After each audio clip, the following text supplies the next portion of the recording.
Sessão solene do Congresso Nacional comemora os 30 anos da Constituição. Veja os preparativos para a solenidade que começa às 10 horas da manhã, horário de Brasília. E uma entrevista com o consultor da Câmara dos Deputados, Renato Gilioli, sobre o passado e o futuro da Constituição Cidadã. Hoje é terça-feira, 6 de novembro, e esses são os destaques do Senado Notícias.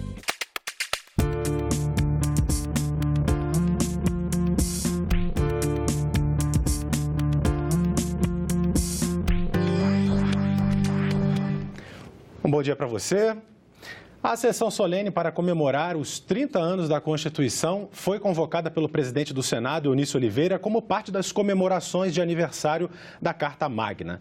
E aqui no estúdio recebemos o consultor legislativo da Câmara dos Deputados, Renato Gilioli, que vai conversar com a gente sobre esses 30 anos da Constituição brasileira.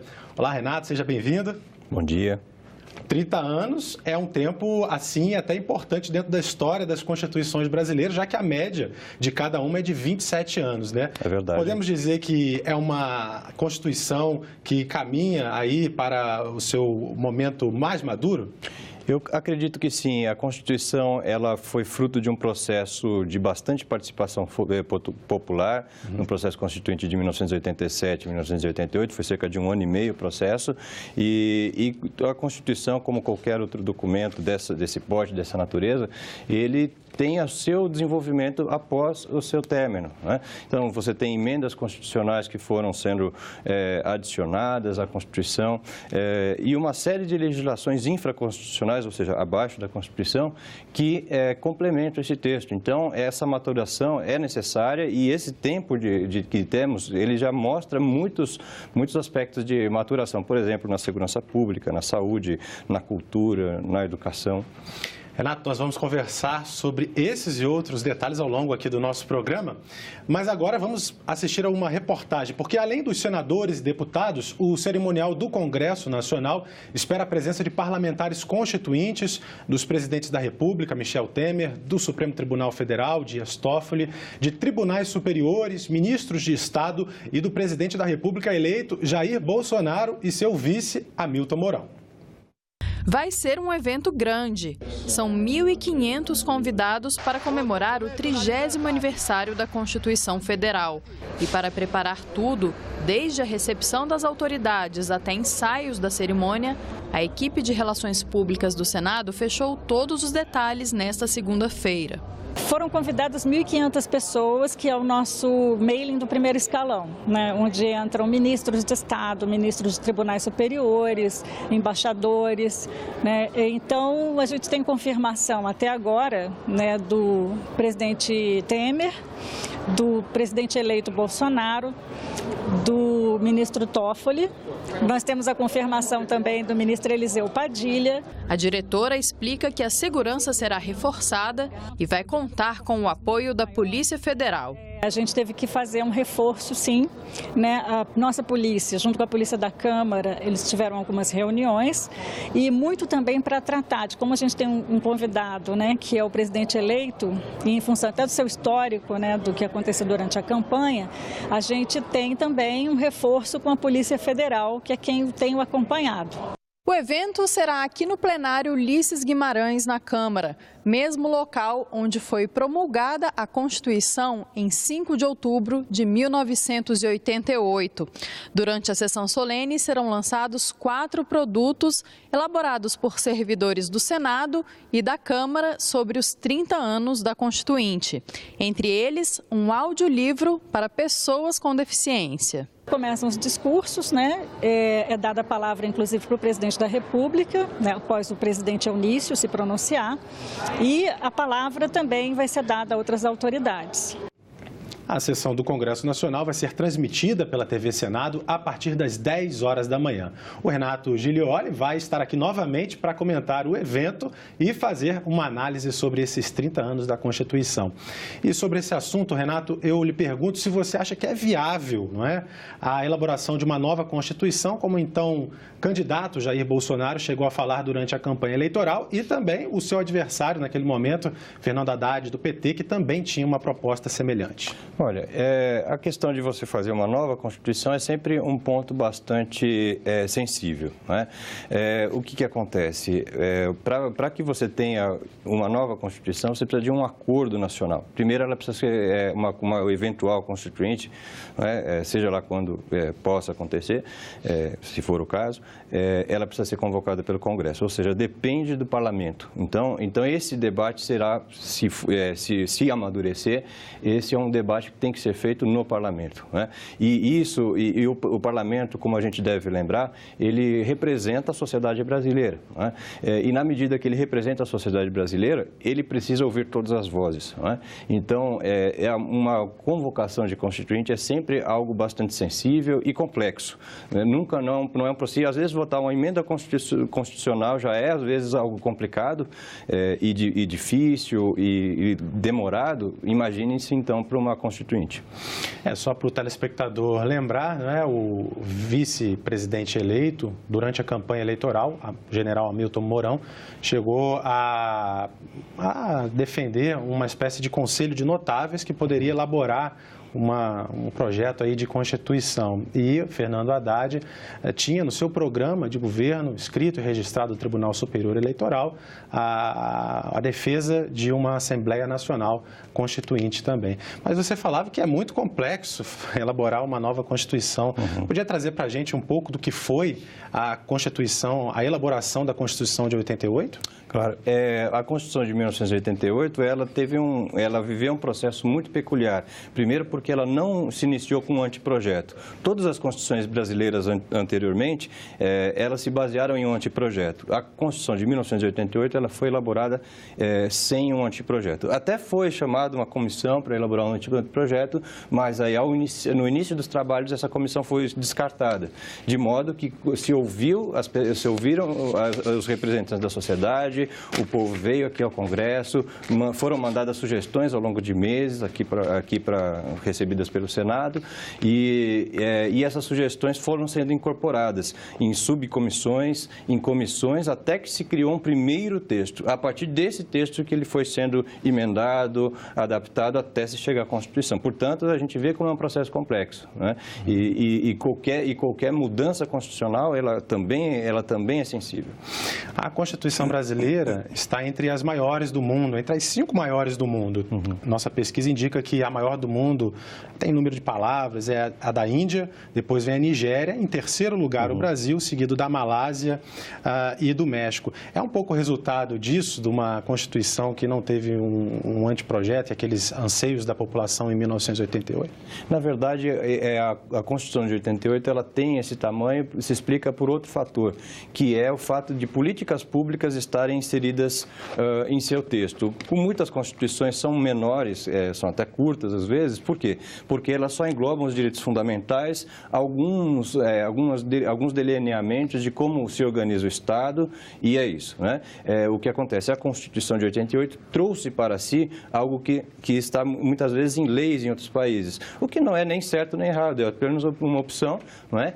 Mas é por isso que ela é bastante cumprida. Tá certo, Renato.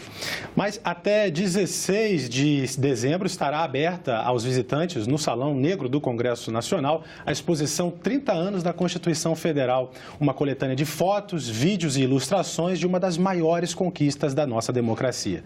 Confira agora uma pequena amostra do que você pode lembrar e conhecer daquela página memorável da história do nosso país.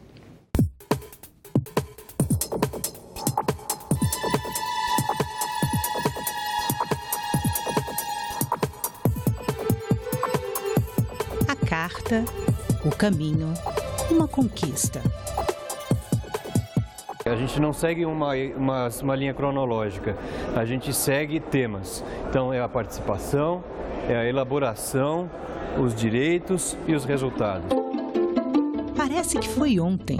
O tempo passou rápido, mas quanta coisa aconteceu. Nada será como antes. A sociedade brasileira evoluiu. A vida ficou diferente.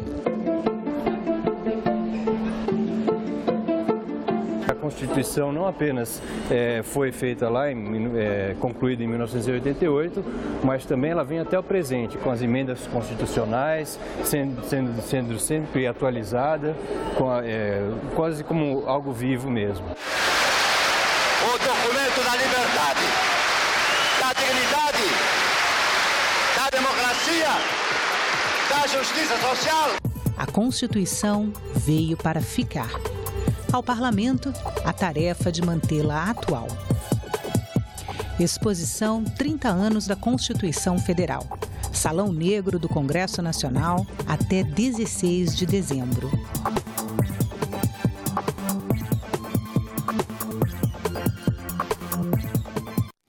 Tá aí, Renato, essa exposição. Aliás, o senhor é curador dela, não é?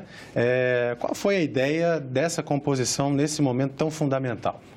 A ideia foi falar da participação popular, que como eu estava dizendo, esse foi um elemento bastante central no processo constituinte de 1987 e 88.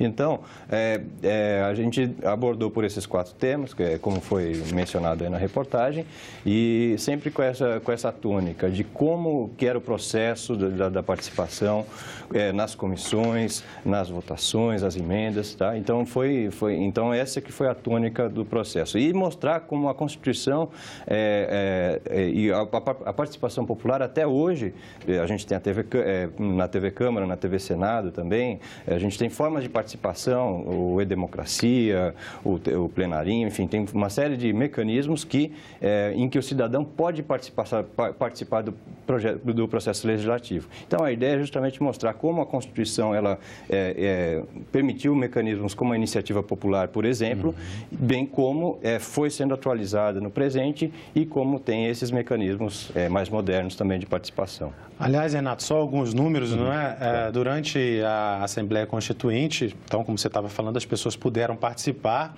e foram coletadas 72.719 sugestões de cidadãos de todo o país. Ao todo, foram assinadas emendas por mais de 12 milhões de brasileiros, o que naquela época era bem representativo, né? Exatamente. O que mostra justamente como essa participação foi intensa.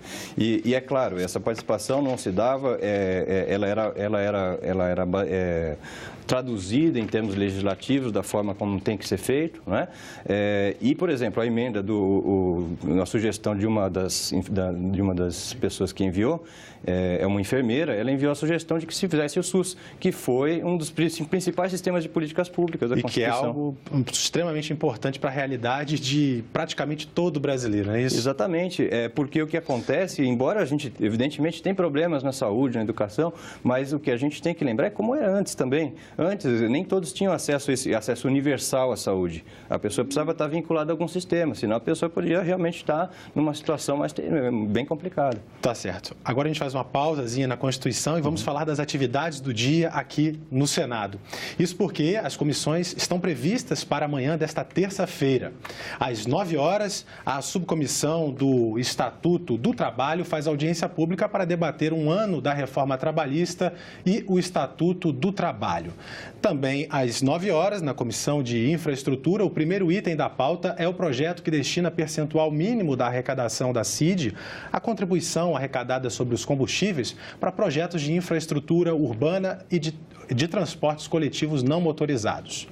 Às 10 horas, a Comissão de Assuntos Econômicos tem na pauta, entre outros projetos, o que regulamenta o pagamento com cheque nos estabelecimentos comerciais.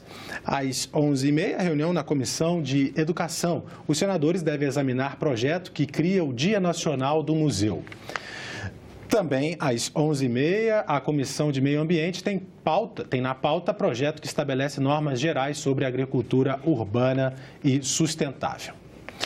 E esta semana, os senadores devem retomar a votação de projetos da desburocratização. O governo tenta aprovar urgência para a sessão onerosa e o Congresso Nacional se reúne para analisar vetos presidenciais. Confira a agenda do plenário na coluna da jornalista Érica Christian. Um dos destaques do plenário é o projeto que vai garantir aos consumidores ressarcimento nos casos de falta de luz. O governo, que já conseguiu incluir nesta proposta 3 outros temas do setor elétrico, vai tentar aprovar nesta terça-feira um pedido de urgência para votar no dia seguinte a sessão onerosa. Esse projeto, que vai autorizar a Petrobras a vender o excedente da produção do pré-sal no modelo de partilha, poderá garantir aos cofres públicos uma receita de 100 bilhões de reais. A oposição, por sua vez, é contrária à urgência e ao mérito. Os senadores poderão votar ainda outros 13 projetos, alguns da agenda de desburocratização e outros relacionados às finanças públicas. Está prevista para esta terça-feira uma sessão do Congresso Nacional destinada à apreciação de vetos e à votação de créditos adicionais do governo federal. E a gente volta a conversar com o consultor Renato Giglioli sobre a sessão solene em comemoração aos 30 anos da Constituição Federal, marcada para daqui a pouco, às 10 horas da manhã. Renato, eu tenho aqui outras informações sobre a nossa Constituição, mas o que o brasileiro quer saber são os grandes temas mesmo. Quer dizer, é uma Constituição segura para os dias atuais, isto que ainda faltam muitos pontos a serem regulamentados e ela já também sofreu quase 100 emendas, 99 emendas.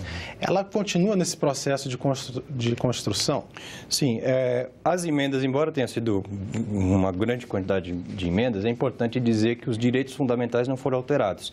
Nesse sentido, que é o núcleo da Constituição e de outras constituições menores, inclusive, esse núcleo permaneceu. E ao contrário, então, por exemplo, alguns direitos, creio que no artigo 6º, se eu não estou equivocado, cita uma série de direitos, educação, saúde, e inclui o transporte. Tá? Então, isso foi feito por emenda. É um exemplo de uma emenda que fez isso, né? Então, esses direitos fundamentais, eles são, inclusive, ampliados ao longo desse processo. E as demais alterações têm muito a ver justamente com essas políticas públicas, que em outros países estão em nível infraconstitucional, mas aqui no Brasil estão na Constituição. O que não é um problema.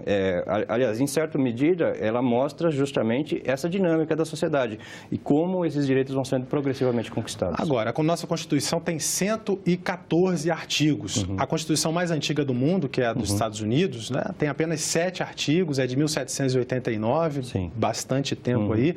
Então, há quem defenda aí a desconstitucionalização de vários elementos que hoje estão na nossa Constituição brasileira, a fim de não amarrar tanto os parlamentares. O senhor concorda com essa visão? Isso depende muito de como o texto fica escrito, tá? A gente tem que lembrar que mesmo havendo esse texto com muitas políticas públicas na Constituição, essas políticas públicas são diretrizes gerais. Então, o que realmente determina a execução de uma política geral são as leis infraconstitucionais, tá? Então, essa situação de que elas estejam ou não na Constituição não necessariamente é uma amarra a elas. Ela pode ser, se essa emenda constitucional, se essas emendas constitucionais ou esses detalhamentos acabam sendo excessivos. Mas se não são, não tem problema, porque as leis elas dão conta disso. Ok, a gente volta a falar já já. Ainda durante a campanha, o agora presidente eleito Jair Bolsonaro manifestou a intenção de reduzir o número de parlamentares no Congresso Nacional. Mesmo com grande apelo popular, a ideia não é nova e já faz parte de várias propostas de senadores. É o que você vai ver no primeiro capítulo da série especial sobre o tamanho dos poderes da República. 81 senadores e 513 deputados federais. Esse é o tamanho do Congresso brasileiro. No Senado, estados e Distrito Federal são iguais em número. Cada um tem 3 representantes. Na Câmara, porém, os deputados representam a população de cada unidade da federação. Já tem na própria Constituição a determinação que cabe ao Tribunal Superior Eleitoral em cada eleição definir o número de representantes de cada estado, sendo um mínimo de 8 e o máximo de 70, respeitando sempre o número de 513 no Brasil. Num quadro comparativo com outros países, o Congresso dos Estados Unidos é composto por 435 deputados e 100 senadores. Os franceses elegem 577 e 348, respectivamente. No Canadá, são 338 representantes na Câmara e 105 no Senado. e na Argentina, 257 deputados e 72 senadores. Para reduzir o número de congressistas, é necessária uma emenda à Constituição. As propostas apresentadas convergem numa justificativa, a redução das despesas. Mas quem vive dentro do parlamento sabe que o primeiro critério deve ser a eficiência. Nós temos a democracia indireta, né, feita mediante representantes. Em tese, quanto mais representantes, mais representação nós teríamos, não é? Então, muita gente não está representada no Congresso. Imagina se essa representação fosse maior, provavelmente essas pessoas também poderiam ser atendidas, não é? Propostas de emenda à Constituição foram apresentadas por parlamentares de diversas tendências. O senador Álvaro Dias sugere a redução de 513 para 405 deputados federais. Jorge Viana quer, em vez de 3, 2 senadores para cada unidade da federação e um máximo de 385 deputados na Câmara. Já o senador Regufe quer reduzir para apenas 300. Em tese, isso significaria uma economia anual de 300 milhões de reais. Nós temos no Brasil o Congresso, o poder legislativo mais caro proporcionalmente do mundo, em termos proporcionais. E isso se muda reduzindo o número de parlamentares e também se reduzindo o número de assessores por parlamentares. A resistência haverá muitas, claro, mas o que tem que saber é se é melhor ou pior. Nós temos 2 objetivos para definir o tamanho de uma Câmara: representatividade e eficiência, e depois custo também. Representatividade, quanto maior o número, melhor.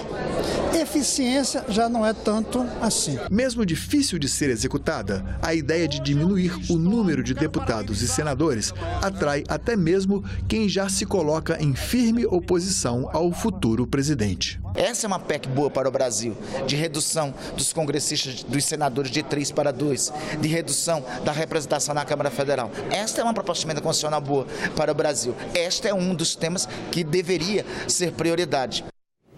A situação dos refugiados no Brasil é o tema do especial Cidadania, publicado hoje no Jornal do Senado. Mais informações com a jornalista Fernanda Vidigal. A migração de haitianos e venezuelanos para o Brasil é um tema polêmico. Desafio para a política externa do país no ano que vem, quando novos governantes tomam posse. O especial Cidadania mostra os resultados do programa de acolhimento a estrangeiros e o volume de recursos que o Brasil já investiu. Os senadores estão atentos à questão. Alguns apoiam, outros criticam as ações do governo. Você vai conhecer na reportagem histórias de refugiados e de como eles tentam se adaptar à realidade brasileira. O especial Cidadania é publicado toda terça-feira no Jornal do Senado. E a versão digital pode ser lida em senado.leg.br/jornal. Então, nesta edição do Senado Notícias, nós tivemos a presença do consultor legislativo da Câmara dos Deputados, Renato Gilioli, que analisou aqui com a gente os 30 anos da Constituição de 1988. Hoje, às 10 horas da manhã, o Congresso Nacional faz uma sessão solene para celebrar essa data. Muito obrigado. Eu queria que você deixasse um recado final para os nossos telespectadores, Renato. Obrigado, ficamos à disposição para o que for necessário e que a Constituição realmente simbolize sempre o que ela tem mais forte, que é a democracia e a participação. Ok, Renato, muito obrigado.